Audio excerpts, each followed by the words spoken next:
Wife of Siren Head. Sometimes the agency makes mistakes. Even with our lofty goals and with the best of intentions, this can end up making things much worse for everyone. It's rare that this happens, but when it does, things usually escalate catastrophically. Such is the case with the wife of Siren Head. After the giant incident, where several rarely seen Siren Heads collectively summoned a massive giant to the great loss of life, the agency had to hunt down the Siren Heads and, if possible, do something about them. There was also the fact that the agency had, several times, caught up with the rogue researcher, the Doctor, and were able to acquire some of his research and information. In one such cache of information, the Doctor described creating creatures that were designed to hunt down specific targets based on the DNA of those targets. Several agents had fallen victim to these designer creatures, each of which was a horror that would pursue its target to the ends of the earth, allowing nothing to stand in its way. A growing faction of the agency wanted to implement this research and create a solution to the Siren Head problem. A solution other than just containment and driving away people who grew too close to its nest. Or, in the case of multi-headed Siren Head, retreat as quickly as possible. No, this faction wanted Siren Head dead, and as soon as possible. They also had the backing of a good portion of the leading agency council, and so the ill-advised project was approved. Though not without some modifications. Siren Heads are dangerous creatures, and releasing a rapid, unrestrained creature in the way the Doctor had would surely cause more problems than it solved. No, a human element was needed. Enter Senior Agent Delaware. Well, the late Senior Agent Delaware anyway. Delaware was on assignment to hunt down multi-headed Siren Head. She had, in fact, volunteered for the mission, as Delaware's own family were among the creature's unfortunate victims. Though most agree that simply dying at the hands of multi-head is the best possible outcome, when compared with what else it could have done with them anyway, that didn't matter to her. She wanted her pound of flesh, and nothing was going to stop her from getting revenge. The fact is, if the agency hadn't selected her for the mission, odds are that Delaware would have gone rogue and gone after the Siren Head anyway. At least this way, we could keep tabs on her and potentially locate her target. It's a good thing we did because Delaware went out and found multi-head herself.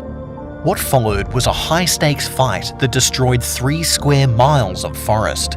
Somehow, Delaware was able to resist Siren Head's call, not dying, mutating, or falling under its control. She was even able to inflict some damage of her own. But Delaware was still human, and, at the end of it, she died. All that remained was one of the monster's heads and Delaware's broken, burnt body. It was decided to use Delaware's remains, along with the pieces of the multi-headed siren, as the base material for the Doctor's experiment, to make a Siren Head hunter that would hate them with every cell of its body. The resulting organism looked a lot like a Siren Head, except in between the sirens was a woman's head. It looked a lot like Delaware. The hunter was quick to pick up language and didn't seem to be hostile towards humans. She answered every question the researchers had and endured every test they ran on her. It was discovered that the hunter could actually sense the location of the Siren Heads relative to her own position. With her help, we were able to locate all the variants of Siren Head and keep a closer eye on them in real time. But that wasn't enough for the faction who had ordered her creation. They wanted her out in the field to see how she would perform against Siren Head. It was fortunate, or perhaps unfortunate, that Red Siren Head was spotted nearby. It allowed the agency to recall their investigating agents and dispatch the hunter. As she left her containment, the hunter changed her form, going from a hybrid human/Siren Head to a more fully human-like figure. Her skin was a little off-textured, but she was a near-perfect match for the deceased Agent Delaware. She allowed clothing to be put on her and headed in the direction of the Red Siren Head. Again, it was found at a hospital, preying on patients.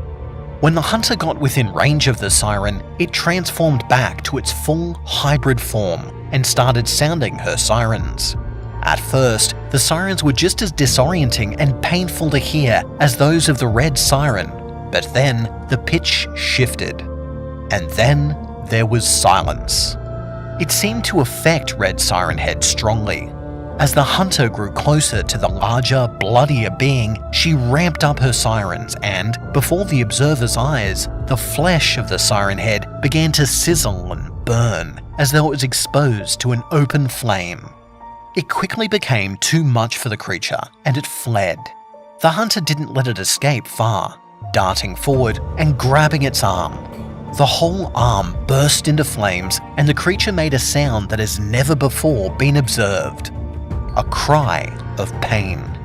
Before the hunter could finish it off, the red siren head tore free of its own arm, leaving the limb wriggling in the hunter's grasp as it fled at speeds never before seen. It quickly outpaced the hunter and our observers. Red Siren Head hasn't been seen since that encounter, which was 5 months ago. Now that the hunter had proven successful, she was sent out after the other siren heads. Similar to Red, the black and blue siren heads reacted with fear. Her sirens were able to nullify theirs, and her nearby presence caused burn-like damage to their bodies. If the hunter made actual physical contact, she could destroy their limbs. While she wasn't able to kill the siren heads, she was able to force them to retreat. The number of siren head victims reduced dramatically as she forced them into retreat and finally into hibernation. Fewer people caught in their webs gave us more time to learn about the siren heads and to plan countermeasures. There was one task that remained, however, to send the hunter after the most deadly of them all, the multi-headed siren head. This was a creature that had to be killed at all costs. The multi-headed siren head was a creature worthy of the full resources of the agency. While still alive, this thing could wreak havoc on a level equal to the giant incident or the doctor's experiments. With the hunter having proven her ability to cancel the screams and easily deal damage to the creatures, the agency was ready to go after Multi-Head with guns blazing. Full heavy assault rifles, drone strikes, and enough troops to prevent the creature from retreating as the others had. The hunter had locked on to Multi-Head's location. Setting her loose, the teams followed her to the woods where Multi-Head was last seen. It didn't take long for her to make contact with the creature. Similar to the others, when the siren head blew its sirens, the hunter was able to cancel it with a blast from her own. None of the teams dropped dead, mutated, or fell under its control, so they were able to assault the creature with all sorts of munitions. It was one of the first times in the history of the agency that the multi-head had been injured.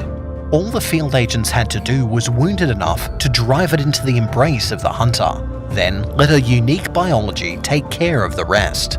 So they did just that, driving Multi-Head right into her embrace. That's when it all went wrong. Both creatures froze in their tracks and stopped blowing their sirens.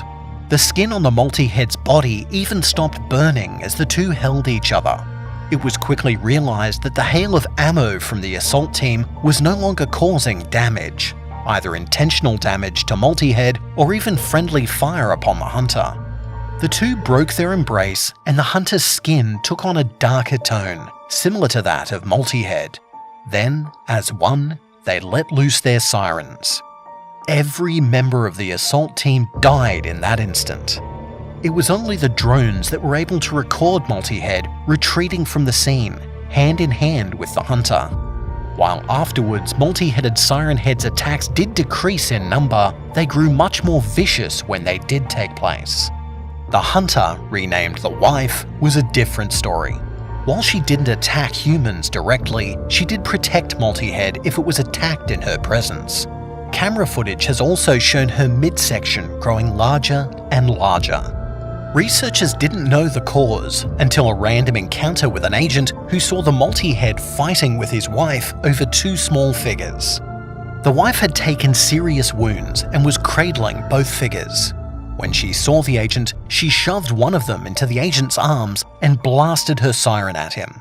His mind overwhelmed, he had no choice but to retreat from the scene without a glance at what he held in his arms. It wasn't until he returned to base that he finally looked down and saw that he was cradling a baby siren head. That is how the daughter was recovered. Since then, the wife has been seen in Multi-Head's presence, all signs of aggression gone. There have been sightings of a son of Siren Head as well, but that's for another report. All plans to create another hunter have been scrapped. Other avenues of research will need to be explored to find a way to kill the Siren Heads.